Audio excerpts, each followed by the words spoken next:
bom, vamos dar continuidade à aula.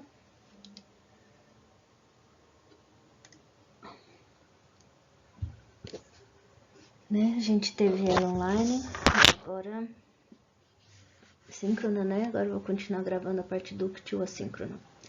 Então, o mecanismo de deformação plástica é influenciado, então, pela relogia dos materiais. Tem o predomínio de deformações intracristalinas, que geram defeitos na estrutura interna dos cristais.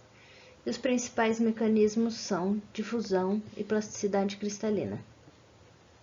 O que é, Na geminação mecânica e microkinks, a gente tem um deslizamento intracristalino. Então, ocorre deslocamento ao longo dos planos reticulares do elemento, Os defeitos cristalinos se manifestam por distorções, vacâncias, quebras e, por exemplo, associados a um comportamento dúctil. Evidências de deformação intercristalina associadas a defeitos na estrutura dos cristais vão ser extinção ondulante, deformação lamelar, microkinks e geminados. Aí essa parte da extinção ondulante tem que ver todos no microscópio, Deformação lamelar, os microkinks e os geminados. O deslocamento ao longo de planos reticulares, aí se vocês lembrarem da palestra do professor Fábio, a gente tem o não deformado, o deslizamento intracristalino e a geminação. O não deformado, os grãos aqui estão todos bonitinhos, um em cima do outro, sem deformação intragrão ou sem modelos dentro. Aqui a gente tem o deslizamento do grão, então esse grão está deslizando para lá em relação ao grão de baixo, sim?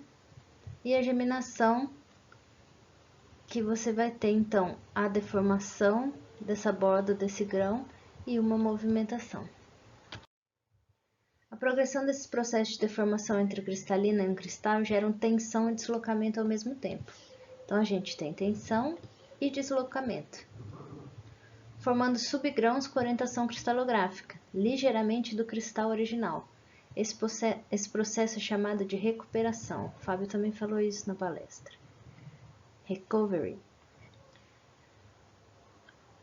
Então, a recuperação do grão vai gerar um subgrão com orientação cristalográfica pouco diferente do cristal original, por causa da tensão e do deslocamento. Então, na recuperação, a gente começa com a extinção ondulante, e a gente vai ter deslocamento desses pequenos grãos.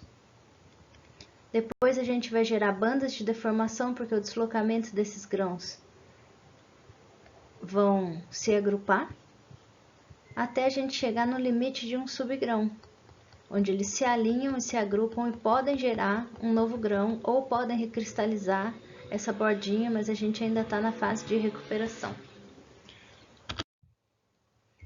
As lamelas de deformação, então, esse é um cristal de quartzo deformado com lamelas de deformação. E a gente tem aqui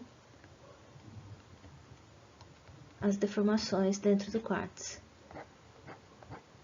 Essas são as lamelas nessa direção, olha aqui. E quando a gente tem alta pressão e temperatura, às vezes a gente risca o outro pedaço desse quartzo, igual nas estruturas de impacto. A lamela de deformação em outra escala, mais próxima, então, aqui.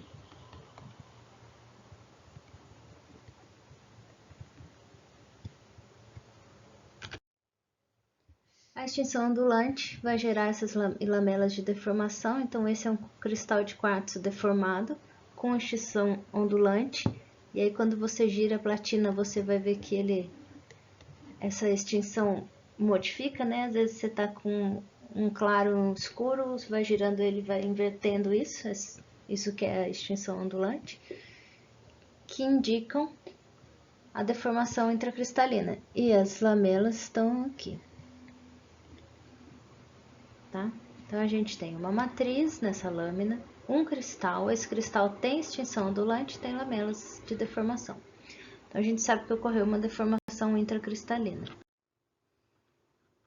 Tá uma foto, então, do cristal com extinção ondulante. Vocês podem ver que ele fica claro escuro, claro escuro. Conforme você vai girando ele na lâmina, ele vai mudando essa extinção aqui, do claro escuro, claro escuro. A geminação, então, é caracterizada pela reorganização dos átomos dentro do cristal. Pode ser gerada por uma flexão mecânica ou torção das estruturas cristalinas. Aí, essa torção pode ser uma rotação, a flexão mecânica vai ser um movimento para cima ou para baixo. Em alguns minerais isso pode ocorrer em baixa temperatura, outros em alta temperatura, e é muito comum no plagioclasto e na calcita. Então a gente vai ter um plano de geminação. A gente tem os cristais aqui,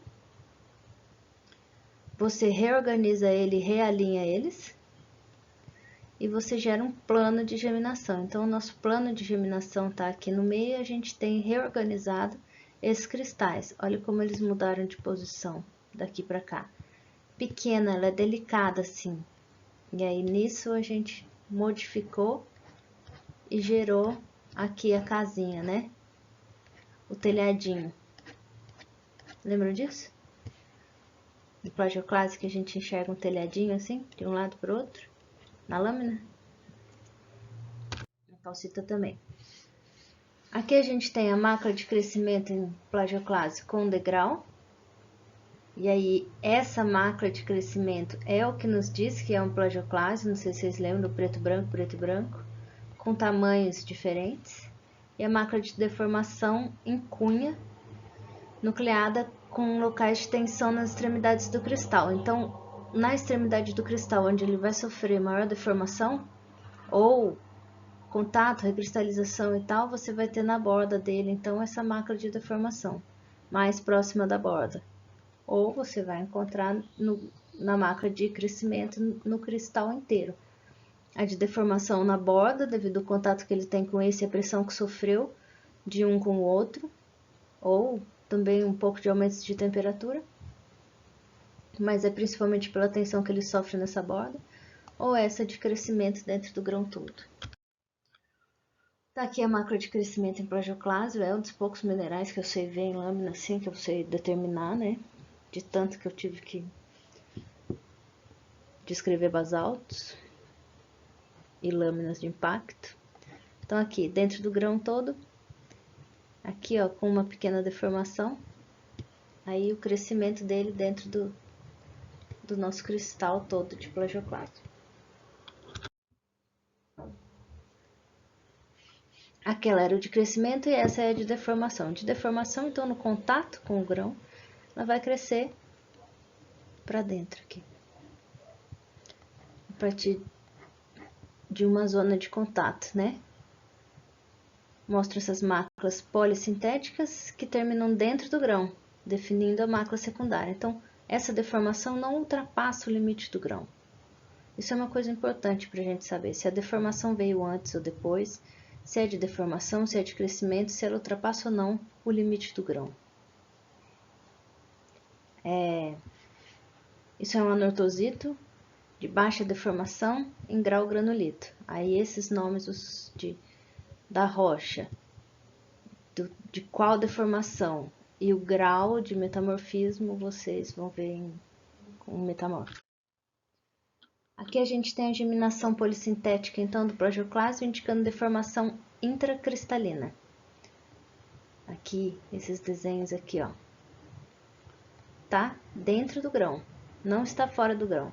Você só tem essa deformação dentro do grão. Os nossos grãos de fora não estão deformados. Então, isso é intracristalino. Depois a gente vai ver que se essa deformação ultrapassa o limite do grão, aconteceu depois. Microkinks, então, envolve essa rotação dos elementos ao longo de um plano. Então, aqui é um cristal geminado de plagioclásio, né? Com a geminação aqui, e essas microkinks fazendo esse desenho aqui.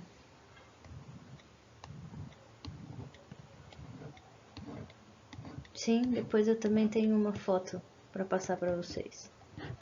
Isso é uma microkink, esse desenho.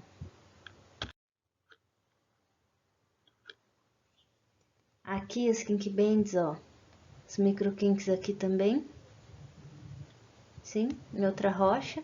Essa rocha mostra várias fases de deformação. A gente tem a orientação desses cristais aqui. Aí esse veio aqui, deve ser uma biotita.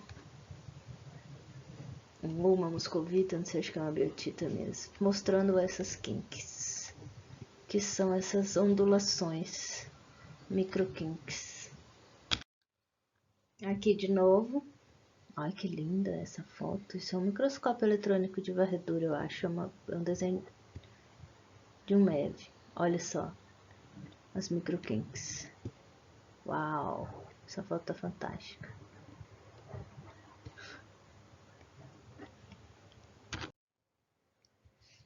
Vamos lá, um fluxo por difusão agora. Envolve a transferência de elementos através dos grãos. Uma fusão sólida.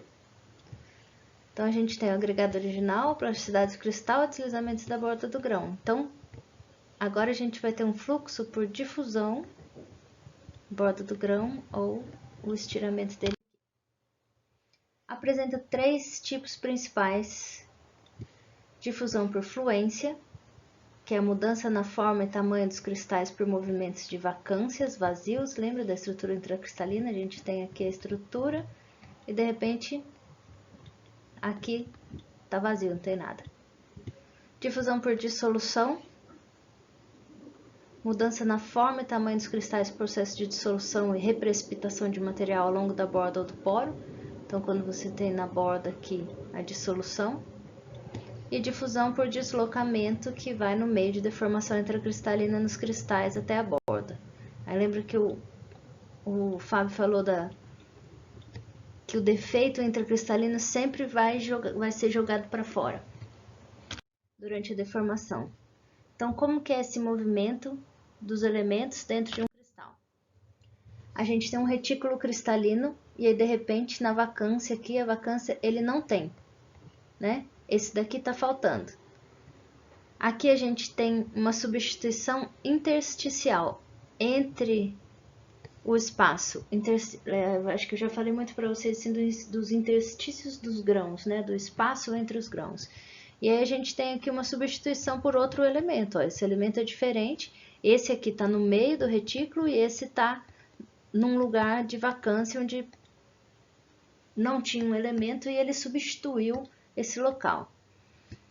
E esse daqui está no meio. Então, esse aqui está dentro da estrutura cristalina, substituindo um lugar vazio, e esse daqui não, ele está dentro da estrutura cristalina entre os átomos, entre os retículos. Então, a movimentação ao longo de uma vacância, então vai ser assim, a gente tem lá o brinquedinho de letrinha, que a gente tem que arrumar ele, e como é que a gente vai... A gente tem um vazio que vai ser preenchido ou vai ser movimentado. Então, movimentei esse vazio para cá, movimentei esse vazio para cá. No retículo cristalino vai acontecer a mesma coisa. A gente tem os vazios aqui, ó. Né? Pronto, esse vazio vai ser substituído e movimentado. Eu tô fazendo uma pressão aqui, né? Jogando uma tensão aqui. E os nossos defeitos intracristalinos estão sendo deslocados. Então, ó, daqui ele saiu e foi jogado para fora, igual o Fábio falou, a tendência dele é sempre ser jogado para fora, né? E esse também foi jogado para fora, conforme aumenta aqui o nosso movimento. A gente pode ter também um plano de deslizamento, que vai ser a migração desse deslocamento intracristalino. Então, aqui eu estou fazendo uma movimentação destral e esse plano de deslizamento está acontecendo aqui, ó. Então, eu estou indo com esses cristais para lá, olha só como é que vai acontecer aqui. E esse plano de deslizamento vai gerar, então, uma deformação no começo dúctil, que pode gerar até um defeito cristalino, que vai gerar uma ruptura e migrar esse deslocamento, né? Então, você estava com ele retinho aqui, sofreu uma deformação, uma torção, esse esses átomos vão se movimentar. A gente vai ter um plano preferencial desse deslizamento, desse deslocamento, até esse plano ser jogado para fora. E por onde ele vai passar, então ele vai movimentar os átomos do retículo cristalino. O fluxo por difusão envolve a transferência desses elementos através dos grãos, então é uma fusão sólida.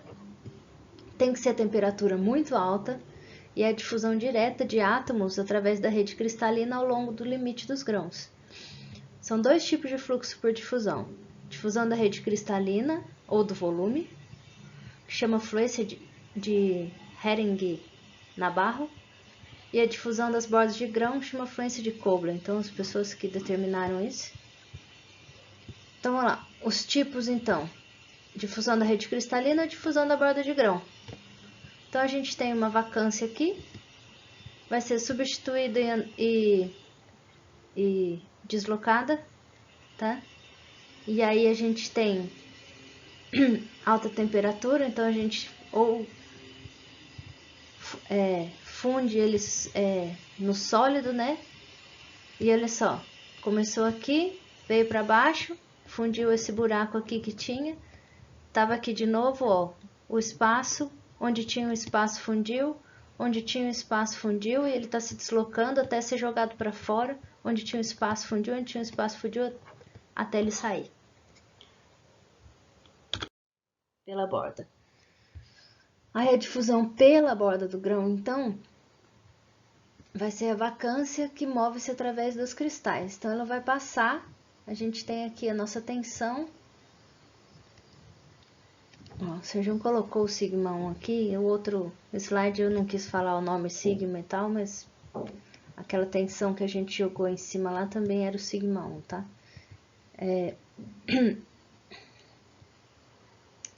A gente tem aqui a tensão passando pelo limite. Os grãos vão sempre jogar esses limites para as bordas, tá? A tensão e difusão vai ser para as bordas, e aí você vai passar com isso pela borda. Só que aí você pode ter uma difusão em volume, que é a vacância move-se ao longo do limite do grão, né? As vacâncias vão passar, os vazios vão passar ao longo do limite. E você vai ter uma mudança no volume, uma recristalização dessa borda. A recristalização, então.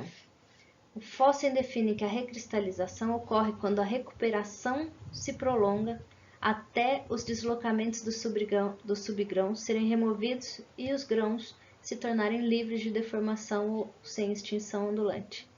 Então, a recristalização da borda do grão ou do grão acontece quando a recuperação vai até o deslocamento dos subgrãos.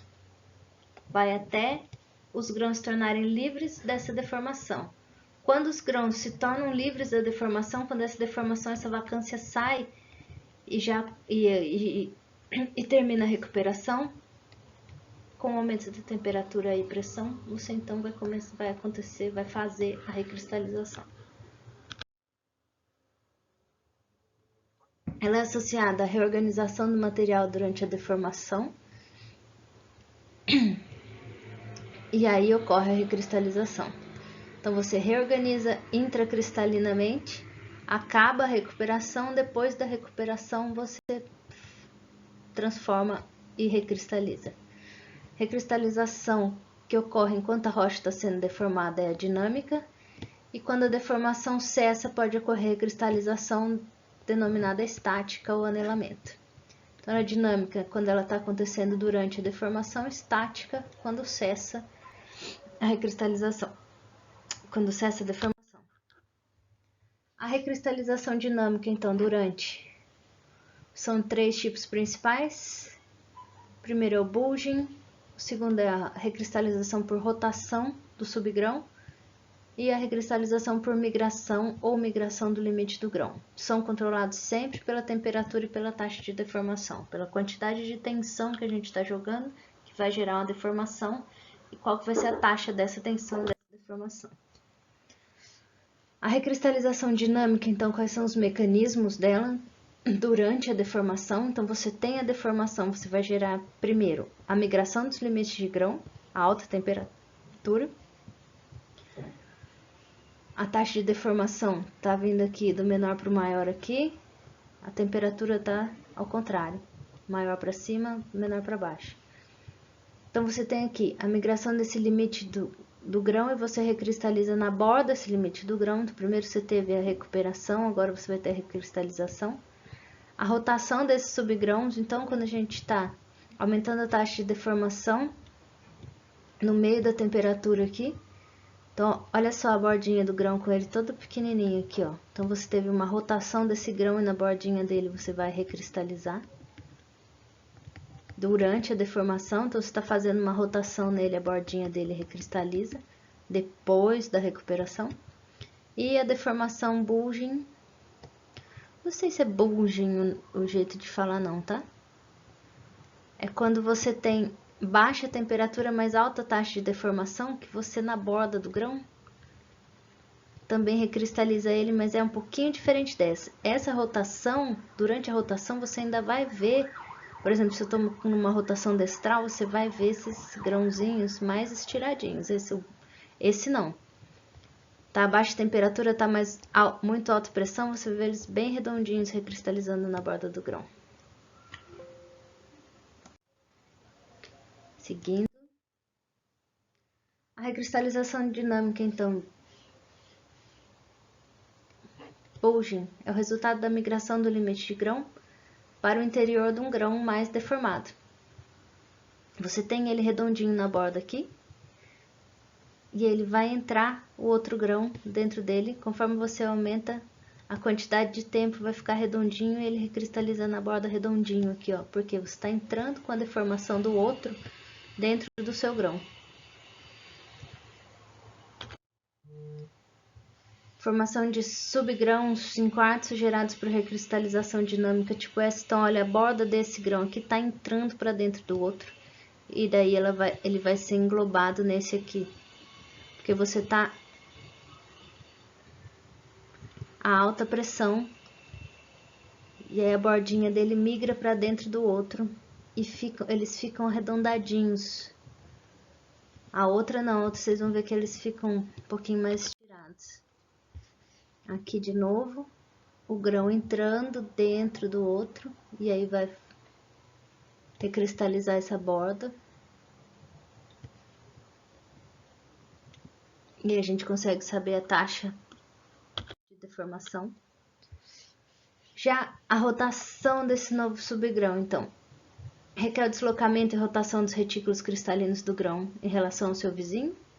E esse mecanismo dominado pela poligonização de grãos antigos e formação de novos grãos recristalizados. Então, você rotaciona ele,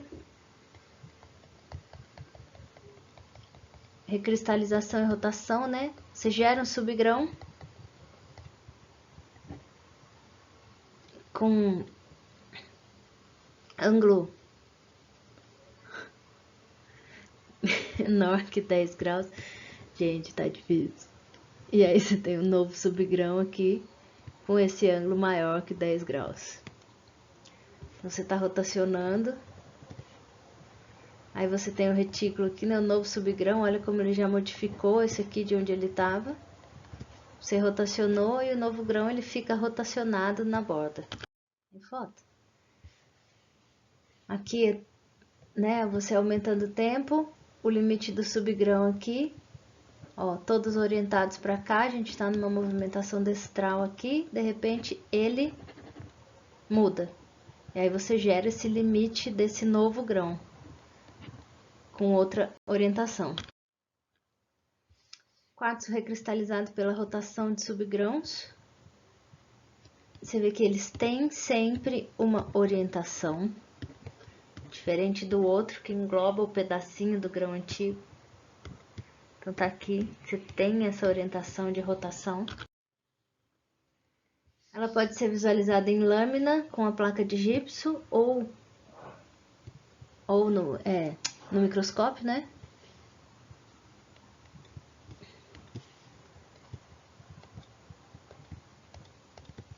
Eu prefiro sempre ver as deformações assim,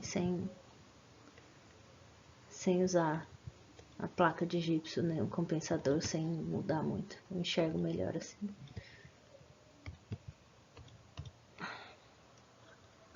Então tá aí o limite do subgrão, isso aí, gente, só estudando muito, fazendo muita lâmina. Difícil no slide.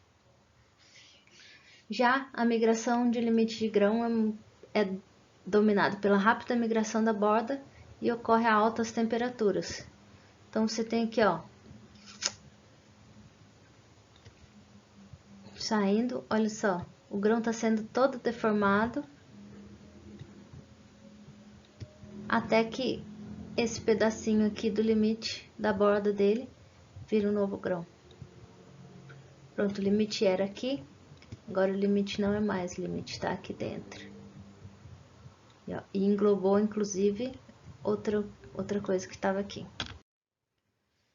A trama de grão de quartzo associada à migração de limite de grão, então, você tem ele, ó, com esse englobado e o limite dele mudou.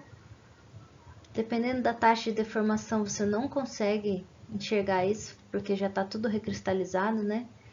E aí você tem que pensar aonde que estavam esses limites que modificaram. Não é assim tão simples. Algumas microestruturas, então, são indicativas de recristalização por migração de limite de grão. Aí são vários nomes: spinning, window, né, janela, dragging, leftover grains. Então, isso aqui, ó, a bordinha do grão para fora aqui, né, indicando que teve uma recristalização de borda. Esse daqui, o limite desse foi para lá em cima do outro e sobrou esse espacinho aqui. Esse daqui realmente fez uma janela e o limite do grão migrou para o amiguinho do lado. Depois vai fechar, formar... esqueci o nome. Building. Eu sempre falo para vocês que os nomes, assim, os nomes a gente vai usar numa descrição e tal, podemos consultar o livro, mas o mais importante é vocês aprenderem como isso funciona, como foi formado. Então tá aqui o pinning, tá aqui o pedacinho, ó, os limites migraram para dentro dele, como a gente tinha algo como um anteparo aqui, ele segura essa deformação, então quer dizer que isso aqui estava aqui dentro e entrou para cima. Aqui um exemplo, então, a gente tinha aqui a borda do grão com outro mineral e tal, aí rompeu e o grãozinho entrou para dentro desse. Eita, poxa. Ó, aqui associados, então, a domínio de NAPs, né? Domínios estruturais das NAPs, então aqui a NAP cavalgando, né? Um subindo em cima do outro. Então, o que que a gente vai ter nesses contatos? Então, aqui no primeiro,